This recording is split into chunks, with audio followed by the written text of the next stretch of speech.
आपसे प्रदेश नहीं संभालता गौतम जी। मैं अशोक वानखेड़े चैलेंज देता हूं आपको, सत्ता से बाहर हटाइए। नहीं चला सकता तो सत्ता छोड़ जाइए। चीटे जैसा चीटा गुड़ को चिपकता है, वैसे सत्ता पे चिपके बैठे हो। आप कहते हो कि मृत्यु दर तो होगा, शर्म नहीं आती है आपको ये बोलते हुए? ये शब्द जो लोग सुनेंगे, जिनके परिवार के लोग गएंगे, वो क्या सोचेंगे आपके बारे में? तो फिर क्यों प्रधानमंत्री आपके नौटंकी करने गए थे अहमदाबाद? हाँ, जाओ विजय रूपाणी के घर बोल दो ना। मरने वालों में तो 170 ही थे भारत के। 170 मृत्यु दर 146 करोड़ लोगों में क्या है? नमस्कार, मैं हूं आशीष चित्रांशी और आप देख रहे हैं द न्यूज लॉन्चर। भारत में हवाई यात्रा अब कितनी खतरनाक हो चुकी है। लगातार जिस दिन अहमदाबाद में प्लेन क्रैश हुआ एयर इंडिया का, उसके बाद एक भी दिन ऐसा नहीं है जिस दिन हवाई यातायात यानी प्लेन, हेलीकॉप्टर, इससे जुड़ी हुई बुरी खबर ना आए। जो अभी खबर है जिसके लिए चर्चा जरूरी है, 240 यात्री सवार थे विमान में। एयर इंडिया का विमान फ्रैंकफर्ट से आ रहा था। 240 यात्री सवार थे, 242 थे अहमदाबाद तो ऐसे। 240 यात्री सवार और फिर इंजन खराब। गनीमत थी एक इंजन खराब हुआ। गनीमत थी कि कोलकाता में लैंडिंग हो गई। अगर ये मुंबई के लिए, मुंबई डेस्टिनेशन था, मुंबई के लिए फ्लाइट रवाना हो गई होती तो क्या होता आप कल्पना कीजिए। 240 यात्री, फिर जिंदगी दांव पर थी। क्या हो रहा है देश में नागरिक उड्डयन में, क्या कर रहा है डीजीएम में, ये बहुत सारे सवाल। और इन सवालों की पड़ताल जाकर के हेलीकॉप्टर क्रैश जो उत्तराखंड में हुआ वहां से जुड़ती, क्योंकि डीजीएम में ही उनको भी, उनके भी लिए भी जो है नियम कानून बनाता है, उनको भी रेगुलेट करता है डीजीएम में ही, हेलीकॉप्टर को भी। और उत्तराखंड में उसी के लिए Uttarakhand civil aviation development authority है।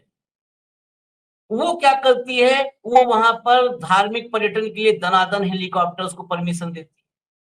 7 मौत के बाद जांच बिठाई गई है।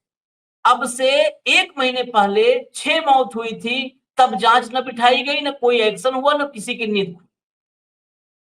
उस हेलीकॉप्टर क्रैश में जो मरे हैं, उनकी मौत का जिम्मेदार, गुनहगार या विलेन कहें, वो कौन कौन है? वो एक विलेन नहीं है, एक से ज्यादा है, लेकिन उनको बचाने वाले ताकतवर लोग। ये इसलिए मैं कह रहा हूं, मैं भारतीय जनता पार्टी के एक महासचिव का बयान आपको सुनाऊंगा।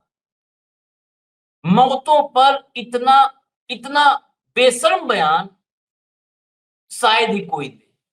आप सवाल पूछो प्रधानमंत्री से कि देश में बाढ़ क्यों आई, तो प्रधानमंत्री कहते जाओ तुम ही रोक लो। ये जवाब है? अगर ऐसा कोई नेता है तो उसको घर में बिठा देना चाहिए। खैर, ये कई पार्ट है, तो जरा उलझा हुआ सा मामला है। आप इसको सुलझाने की हम कोशिश करेंगे, गौर से समझिएगा, क्योंकि प्लेन से लेके हेलीकॉप्टर तक का मामला है। भाव को लाइए, फटाफट चर्चा में स्वागत है। भाव, नमस्कार। मैं खबरें थोड़ा सा इंट्रोड्यूस कर दूं। पहली खबर दिखाइए, जो अभी ताजा खबर है। एयर इंडिया के एक और विमान का इंजन खराब, बीच रास्ते में उतारे गए सभी यात्री। ये ताजा खबर है, अब से मुश्किल से 2-2.5 घंटे, 2 घंटे पहले की खबर। खबर डिटेल में ले, डिटेल में लाइए खबर, फटाफट लाइए। सैन फ्रांसिस्को से मैं फ्रैंकफर्ट बोला था, सॉरी, सैन फ्रांसिस्को से शुरू हुई यह लंबी दूरी की उड़ान सुचारू रूप से कोलकाता पहुंची, जहां यह नियमित रूप से ईंधन भरवाने और तकनीकी जांच के लिए रुकती है। हालांकि कोलकाता हवाई अड्डे पर तकनीकी टीम ने विमान के इंजन में गंभीर खराबी का पता लगाया। गंभीर खराबी का प्रारंभिक जांच में पता चला कि इंजन में ओवर हीटिंग और संभावित मैकेनिकल गड़बड़ी है। इसके कारण पायलट ने उड़ान रद्द करने का फैसला किया। सुरक्षा को प्राथमिकता देते हुए सभी 240 यात्रियों और चालक दल के 14 सदस्यों को, यानी 254, वहां पे क्रू के साथ 242 थे अहमदाबाद में, ये 254 थे क्रू के साथ, तुरंत विमान से सुरक्षित बाहर निकाला गया। हवाई अड्डे के अधिकारियों ने बताया कि विमान को तकनीकी जांच के लिए ग्राउंड कर दिया गया है। और विशेषज्ञों की टीम इसकी मरम्मत और रिप्लेसमेंट की प्रक्रिया में लगी है। इस बीच यात्रियों को हवाई अड्डे के टर्मिनल में अस्थायी रूप से ठहराया गया है, जहां उन्हें रिफ्रेशमेंट और बुनियादी सुविधाएं दी जा रही है। चलिए, रिफ्रेशमेंट इशू नहीं है यहाँ पर कि रिफ्रेशमेंट दे रहा है। ये खबर के साथ भाऊ सबसे पहले इसी पर पहली टिप्पणी, क्योंकि मैं इसके बाद खबरें, कल आपको पता है, कल 3 घटनाएं हुई हैं, 3। म्यूट है आप। देखिए, 3 घटनाएं हुई है। हांगकांग से दिल्ली आ रही एयर इंडिया की फ्लाइट संख्या 315 लौट गई। हाँ। इस बोइंग पे 378 ये ड्रीमलाइनर था। भारतीय समय अनुसार सोमवार सुबह 9:45 पे टेक ऑफ किया और लगभग 60 मिनट के बाद ही पायलट ने एटीसी को मैसेज दिया कि प्लेन की तकनीकी प्रॉब्लम है, मैं इसे आगे लेके नहीं जाना चाहता, और उस वापस हांगकांग में लाके उसने लैंडिंग कर दी है। सभी यात्री सुरक्षित है। इसी बीच एयर इंडिया ने कहा कि विमान की तकनीकी जांच जारी है। ठीक है।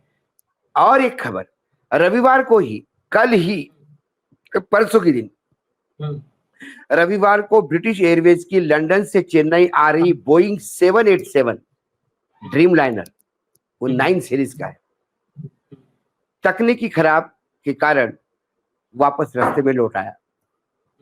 लखनऊ एयरपोर्ट पर रविवार सऊदी अरब की एक फ्लाइट लैंडिंग के समय पहिए में धुएं उठने के कारण तुरंत रोक दी। विमान पर सवार सभी 242 यात्री सुरक्षित बताए गए हैं। दिल्ली 4:25 पर रांची के लिए उड़ान भरी एयर इंडिया की एक फ्लाइट तकनीकी कारण से टेक ऑफ के बाद ही लौट आई। ये मैं आपको रविवार से मंगलवार तक की खबर बताता हूं, और आज सुबह की आपकी खबर आपने बताई। ये इसलिए हो रहा है आशीष, क्योंकि ड्रीमलाइनर के एक्सीडेंट के बाद अहमदाबाद के कोई पायलट रिस्क लेने को तैयार नहीं, कोई रिस्पॉन्सिबिलिटी लेने को तैयार नहीं तो पायलट पे इतना प्रेशर होता है कि कैसा भी करके चले जाओ।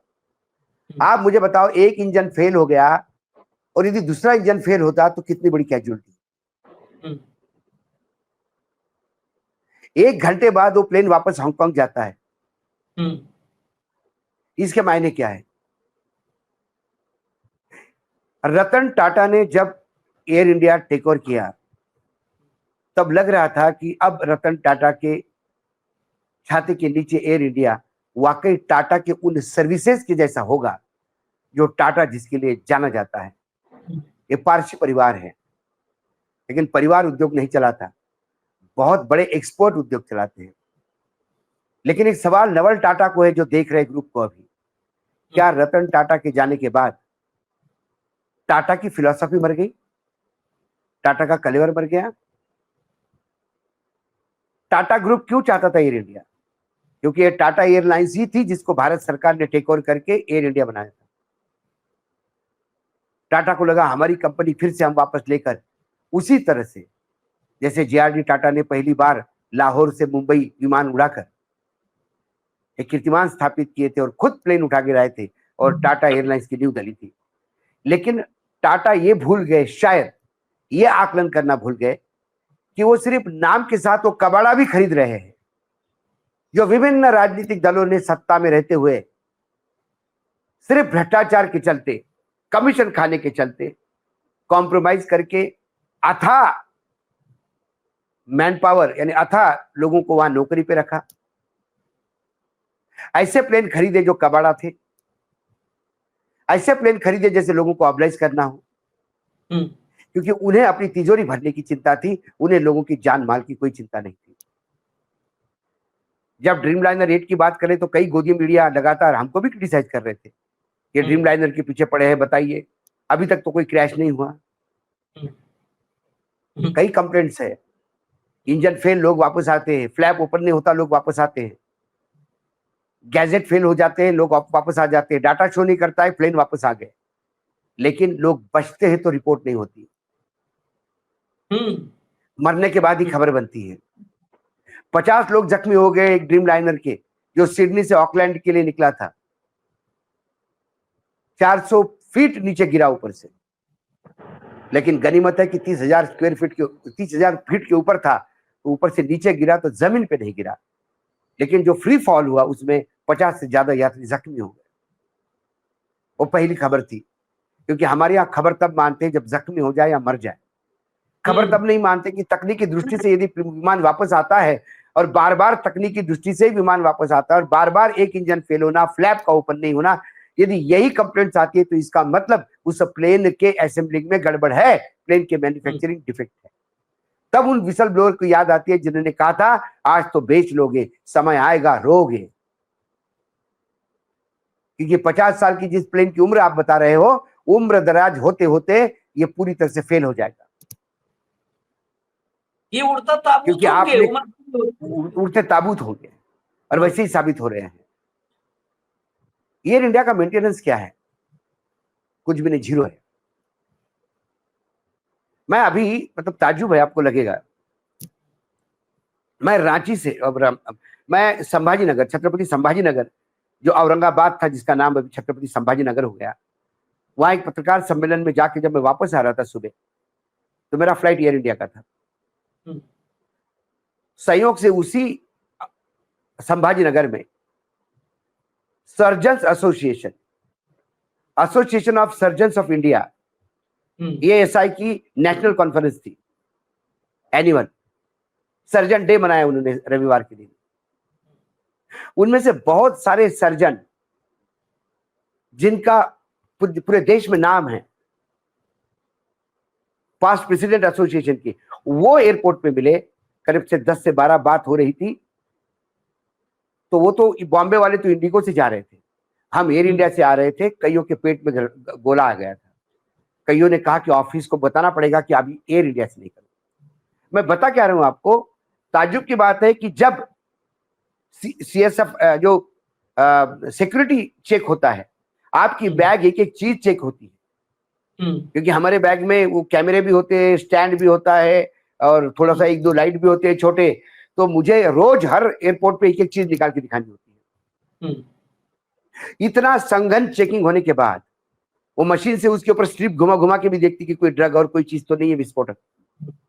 ये सब कुछ होने के बाद प्लेन में बैठने के पहले फिर से हमारी बैगें खोली गई। बोले एयर इंडिया का प्रोटोकॉल है। तब हमने कहा पैसेंजर को मत चेक करो, पैसेंजर की बैग पे जितनी मेहनत ले रहे हो उससे ज्यादा मेहनत प्लेन पे लो। आप लोग हमारा बैग तो बार बार चेक कर रहे हो, एक एक चीज खोल खोल के देख रहे हो, लेकिन आप प्लेन जब उतरता है उसके बाद अगले सॉर्टी के लिए जब तैयार होता है तब प्लेन चेक नहीं करते हो, इसलिए हादसे होते हैं। ड्रीम लाइनर का मेजर प्रॉब्लम अंदर एसी फेल होना। कई वीडियोज आए हैं, अभी कई विश्व से वीडियोज आ रहे हैं, जो लोग अंदर ही हवा हवा ले रहे हैं और बता रहे, बताइए हम ये किए, एयर इंडिया है, कैसे कैसे ये लोगों के साथ अन्याय कर रहे हैं। तो कुल मिलाकर क्या टाटा ग्रुप ने, तो मुझे लगता है एयर इंडिया ने अपनी एयरलाइन सस्पेंड कर लेनी चाहिए कुछ दिनों के लिए। इन्होंने नए प्लेन के ऑर्डर दिए, लेकिन हम संयोग से, मैं बता रहा हूं क्या इंपैक्ट होता है।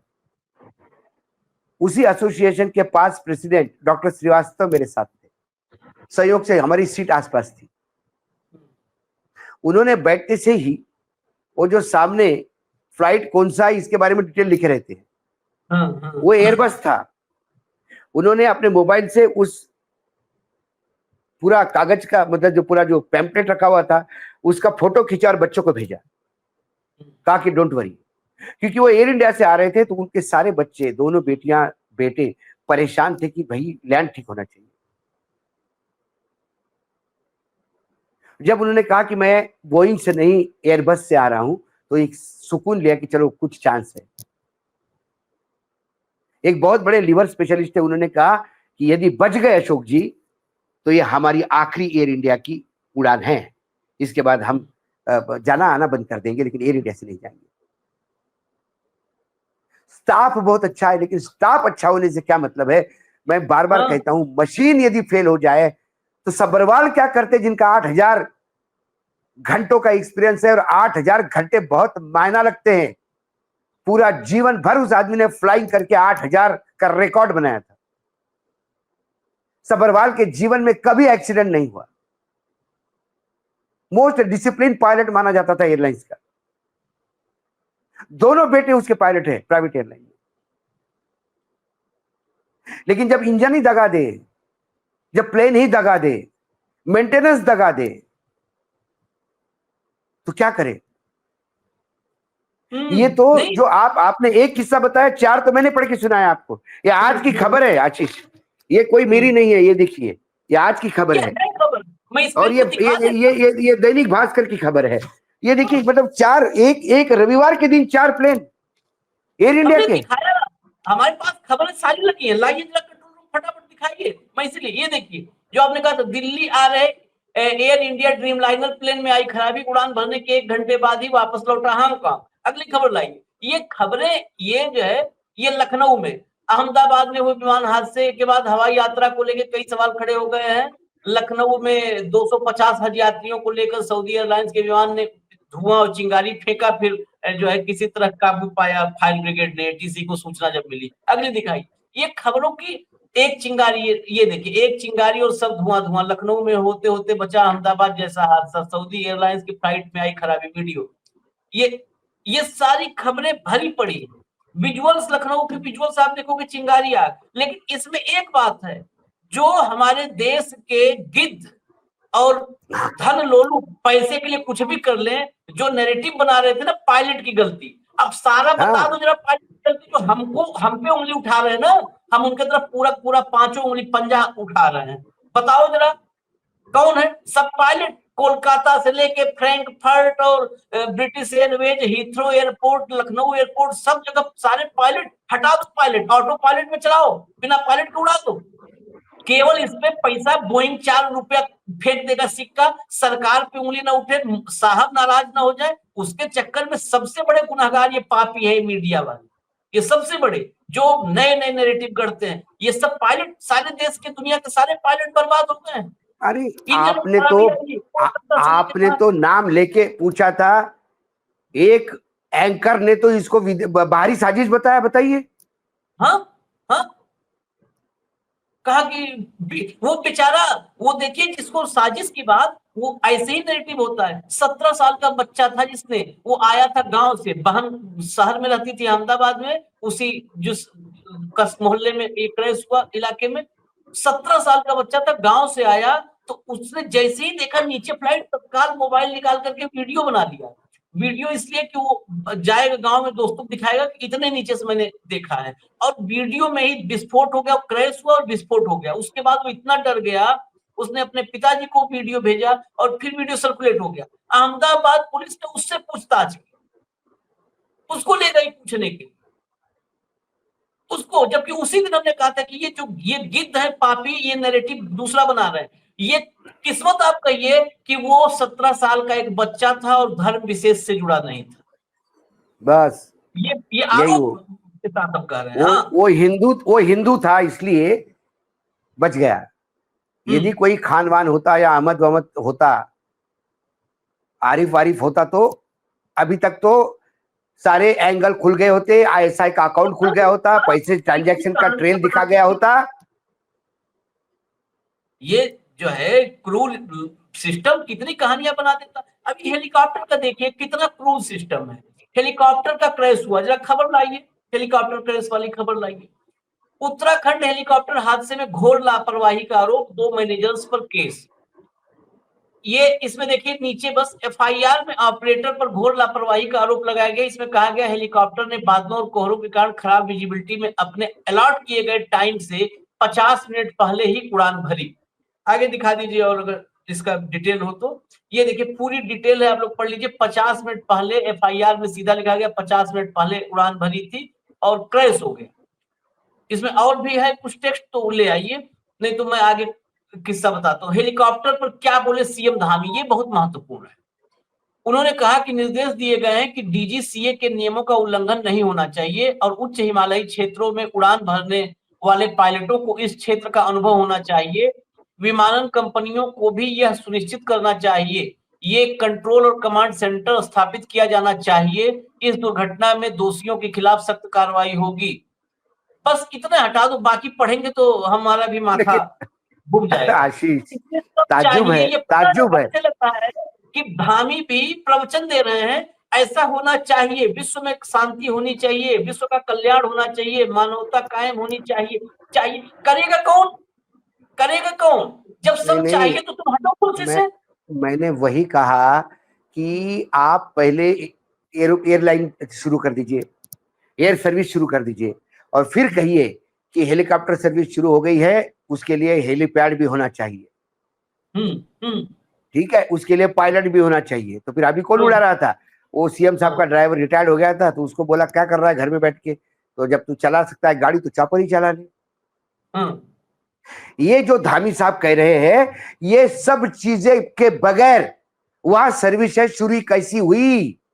और यदि ये सर्विसेज इन सभी चीजों के बगैर शुरू हुई तो इन मृत्युओं को हत्या में तब्दील होना चाहिए, और उन हत्या के लिए धामी जी को रिस्पॉन्सिबल पकड़ना चाहिए। एफआईआर धामी के खिलाफ होना चाहिए, ना कि उन अधिकारियों के खिलाफ। क्योंकि ये चीजें नहीं थी तो धामी क्या कर रहे थे? सिर्फ एयरलाइन लॉन्च कर रहे थे।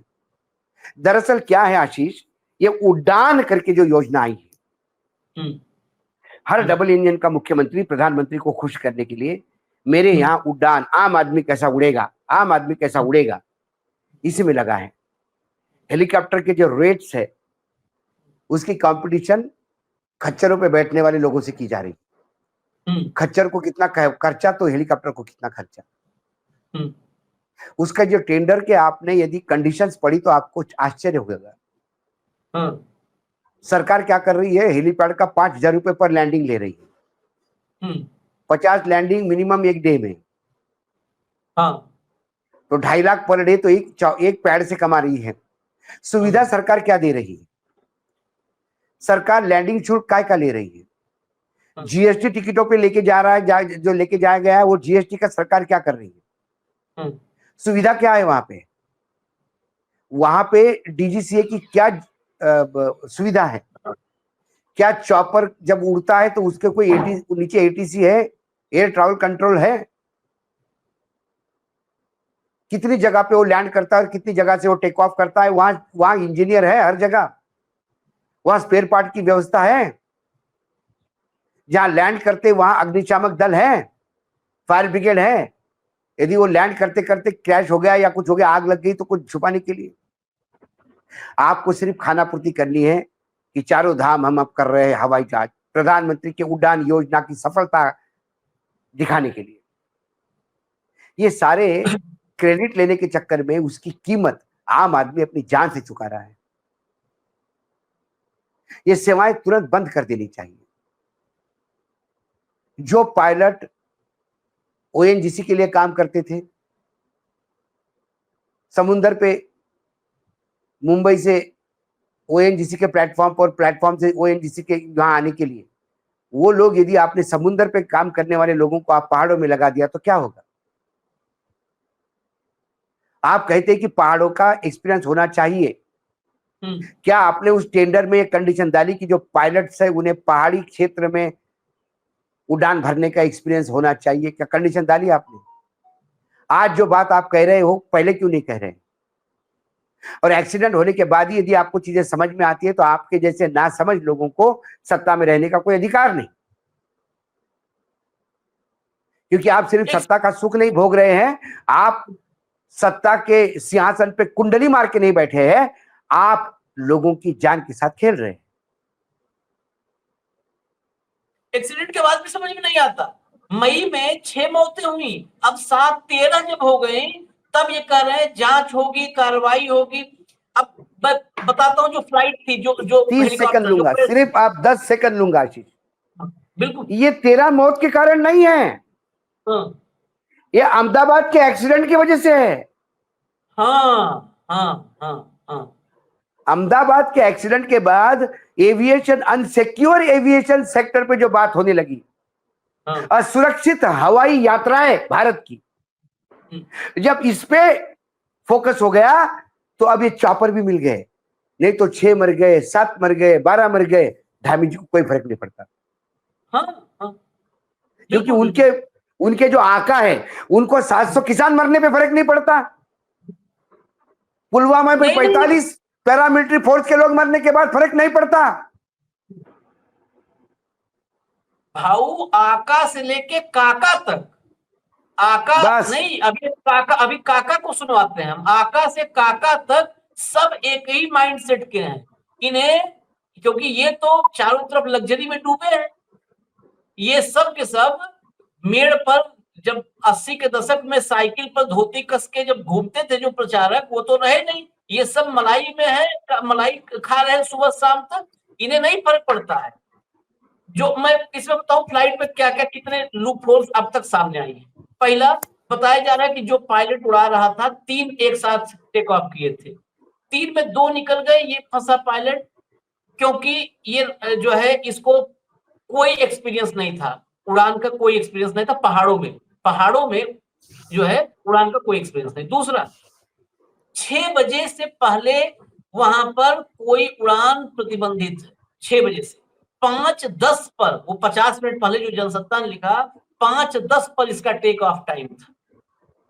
5:10 पर 50 मिनट पहले पहाड़ में आप 6 बजे का टाइम था, 5:10 पर। इसका मतलब कि पैसा गिनो, दनादन टिकट काउंटर पर आवे, टिकट ले, नहीं गिनो नहीं, जल्दी। यहाँ पे टाइमिंग नहीं, प्ले चॉपर में लोग बैठ गए उड़ा लो, हाँ, चॉपर में लोग बैठ गए उड़ा लो, जैसा वो टेम्पो चलते ना, बैठो बैठो बैठो बैठो बैठो बैठो बैठो, cannot place cannot place cannot place, ऐसा आवाज लगाते हुए लोग भर गए निकल लो, लोग भर गए निकल लो।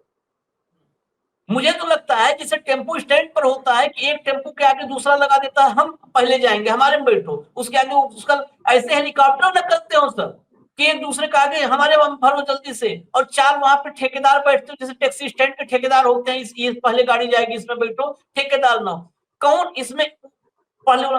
अब उसके अलावा जो डीजीसीए की बात आई, Uttarakhand civil aviation development authority, ये किस लिए बनाई थी? सिर्फ लाइसेंस देने के लिए। लाइसेंस देना, लाइसेंस राज की चर्चाएं बहुत होती हैं, लाइसेंस खाली देना है, तो लाइसेंस देने के लिए क्या क्या होता है? आपने क्या नियम बनाए? अगर अनुभवी पायलट चाहिए तो उसको कौन मॉनिटर करेगा? कौन करेगा मॉनिटर? कि अगर पहाड़ों में उड़ान भरने वाला अनुभवी मॉनिटर पायलट चाहिए तो उसका मॉनिटरिंग होगा ना, कौन करेगा मॉनिटर? कौन उसका एक्सपीरियंस देखेगा? कोई तो होगा। कि सब जब सेल्फ रेगुलेटरी चलेगा तो सरकार की जरूरत क्या है? क्या है? वैसे ही देवभूमि है, भगवान भरोसे चल रहा है, देवभूमि भगवान भरोसे चल रहा है, देवताओं भरोसे। ये धामी और इन सब किसी से नहीं चल रहा है। आपको मैं दिखाता हूँ कितने लाइसेंस हो चुके हैं, कितने लाइसेंस पे दिखाइए जरा, कितने लोग वहां पे ऑपरेटर हैं, कितने। ये देखिए, Himalayan Heli Services, Thumby Aviation, Aryan Aviation, VT Aviation, Trans Bharat Aviation, Crystal Aviation, Heritage Aviation, Global Vectra Helicopter Limited. ये देखिए 8 लाइसेंस हैं, ये 8 कंपनियां वहां पे चला दी। सोचिए कितने हेलीकॉप्टर उड़ रहे हैं। टेम्पो बना दिया, ई रिक्शा जैसे कर दिया कि आओ उड़ाओ, दनादन उड़ाओ उड़ाओ। इसमें अब उस जो कहा ना आका, जरा काका को सुनिए।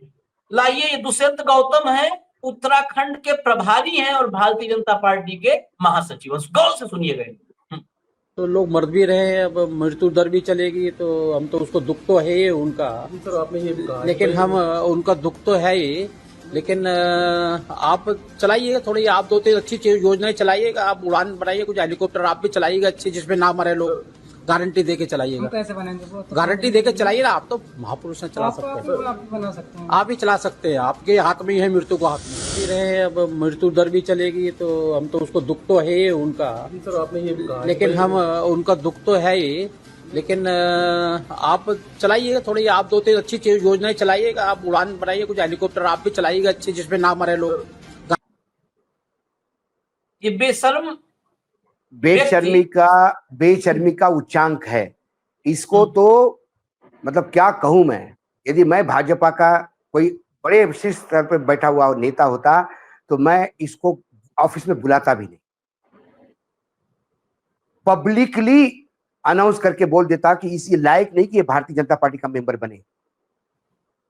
ये कहता है कि आप उड़ाइए,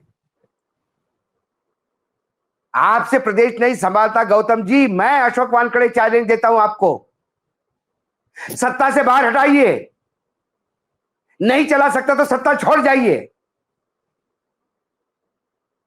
चीटे जैसा चीटा गुड़ को चिपकता है वैसे सत्ता पे चिपके बैठे हो। आप कहते हो कि मृत्यु दर तो होगा, शर्म नहीं आती है आपको ये बोलते हुए? ये शब्द जो लोग सुनेंगे, जिनके परिवार के लोग गएंगे, वो क्या सोचेंगे आपके बारे में? तो फिर क्यों प्रधानमंत्री आपके नौटंकी करने गए थे अहमदाबाद? हाँ, जाओ विजय रूपाणी के घर बोल दो ना। मरने वालों में तो 170 ही थे भारत के। 170 मृत्यु दर 146 करोड़ लोगों में क्या है? क्यों नौटंकी करने गए प्रधानमंत्री वहां पे? क्यों फोटो खिंचवा रहे हैं? क्यों आपका एविएशन मिनिस्टर 2 दिन बैठा रहा वहां पे? शर्म नहीं आती बोलते हुए? आपके परिवार के लोग जिस दिन ना हो उस ऐसे हेलीकॉप्टर में, तब यही शब्द बोलना।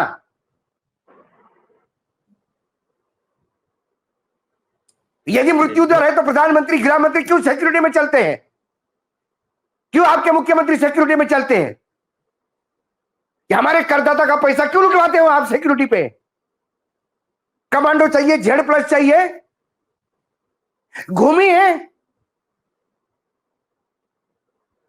सिक्योरिटी के बीच में तो इंदिरा जी की भी मृत्यु हुई थी। सिक्योरिटी के बीच में तो अमेरिका के राष्ट्रपति पे भी गोलियां चली थी। तो काहे सिक्योरिटी पे इतना खर्चा? जब आप लोगों के नेताओं की जान माल की कीमत है, वो कीमत है आम आदमी की कीमत नहीं। पत्रकारों को कह रहे हैं आप चलाइए,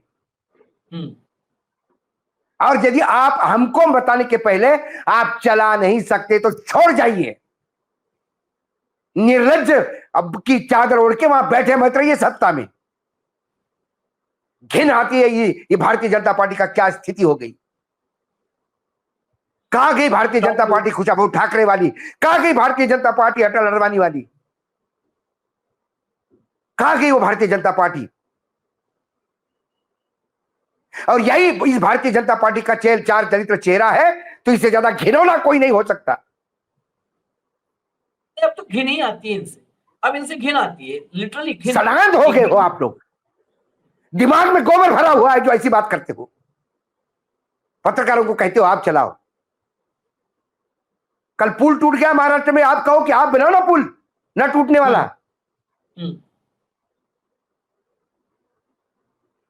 तो फिर विपक्ष कांग्रेस की सरकारों को क्यों कोसते थे आप? कांग्रेस की बुराई कर करके सत्ता में आए हो तो वो काम क्यों होने जा रहा है?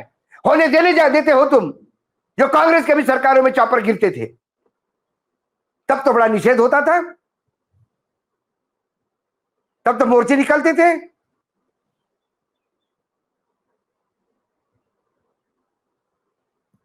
ये शर्म आनी चाहिए। सिर्फ पैसेंजर के चॉपर गिरते हैं। अरे कांग्रेस के समय में तो सिंधिया जी का भी प्लेन गिरा और सिंधिया जी मरे। हमारे पत्रकार भी गए उसमें। लेकिन बीजेपी के राज्य में तो कोई नेता नहीं भाई। आपके चॉपर का एक्सीडेंट नहीं होता कभी भाई गौतम जी? आपके सभी मुख्यमंत्री भाग फिरते हैं। दिन भर तो 2014 के बाद भाजपा के किस नेता का चॉपर गिरा? कौन से प्लेन में आग लग गई? कौन सा प्लेन फेलियर हुआ? जरा लिस्ट निकाल के बताइए। आप घूमोगे तो कुछ नहीं होगा, जनता घूमोगी तो फिर एक्सीडेंट होते रहते हैं। शर्म आनी चाहिए। निर्लज्ज इंसान है ये। एक बात और भाऊ, 14 के पहले पूरे देश के सम्मिलित नेताओं का जो चापर में घंटा गिन लीजिए। भाजपा के एक मुख्यमंत्री योगी आदित्यनाथ 8 साल में चापर में जितना बैठ चुके हैं ना, तशरीफ ला चुके हैं, उतना पूरे देश के सब मुख्यमंत्री, सब नेता आवर नहीं होगा, घंटे नहीं होंगे हेलीकॉप्टर में। ये परमानेंट सुबह तो बैठ जाते हैं सब, जितने हैं सुबह बैठ जाते हैं ऊपर से। अभी तो जैसे ऊपर पुष्पक विमान से देखते हैं दुनिया में कैसा चल रहा है, सब अच्छा है, राम राज्य। ऊपर से वही झांक लेते हैं, कहते हैं अफसर वहां से बताते, देखिए महाराज वो नीचे राम राज चल रहा है। हाँ, मैं गौतम की बात मानता, क्योंकि आप गौतम के आगे जी लगाने की भी इच्छा नहीं होती। मैं इस गौतम की बात मानता कि 2-4 मुख्यमंत्री भी मरे भाई चॉपर में। क्या करो, चॉपर के तो एक्सीडेंट होते हैं भाई साहब, हमने भी बहुत खोया है। अरे आप तो पुष्प वर्षा करवाते हो, कोई एक्सीडेंट नहीं होता। आपके मुख्यमंत्री चॉपर में घूमते, कोई एक्सीडेंट नहीं होता। गृह मंत्री, प्रधानमंत्री घूमते, कोई एक्सीडेंट नहीं होता। आपके मंत्री चार्टर से जाते, कोई एक्सीडेंट नहीं होता। ये एक्सीडेंट आम आदमी के नसीब में क्यों लिखे हुए हैं? क्योंकि आप सत्ता में बैठे हो तो आप अपना अपना देखोगे और जनता को भगवान भरोसे। प्रधानमंत्री सही कहते कि आत्मनिर्भर बनो। अभी हर आदमी को 10-15 लोग जा रहे होंगे इकट्ठा विमान में, तो एक इंजीनियर साथ में लेके जाना पड़ेगा। भाई प्लेन में बैठने के पहले तू भी एक बार चेक कर लियो यार। इनका तो कोई भरोसा नहीं है। चलिए ये और जो है, ऐसे लोग उत्तराखंड के इंचार्ज हैं। हाँ ये प्रभारी ये उत्तर प्रदेश से आते हैं ना। ये प्रभारी है। दिल्ली में सीएम की रेस में थे। दिल्ली में दिल्ली के हैं ये। हाँ, दिल्ली सीएम की रेस में थे, राज्यसभा सांसद है, बड़े नेता हैं। ये भाजपा के थिंक टैंक बताए जाते हैं। हाँ, ये थिंक टैंक है बिल्कुल। क्योंकि आजकल थिंक टैंक का हिस्सा बनने के लिए दिमाग में गोबर होना जरूरी है। हाँ, और वो हाँ, गाय का हो तो ज्यादा पवित्र होता है। तब तो एकदम सोने सुहागा है। खैर, नहीं, मुझे लगता है कि ये जितने भी भाजपा के नेता चलते होंगे वो पेट्रोल के साथ 2-2 बूंद गोमूत्र भी डालते होंगे चॉपर में। हाँ, उसमें डाल देते हैं सब एक्स्ट्रा। हाँ, तभी उनके एक्सीडेंट नहीं होती। थर्स्ट और सेफ्टी दोनों मिल जाता है उससे।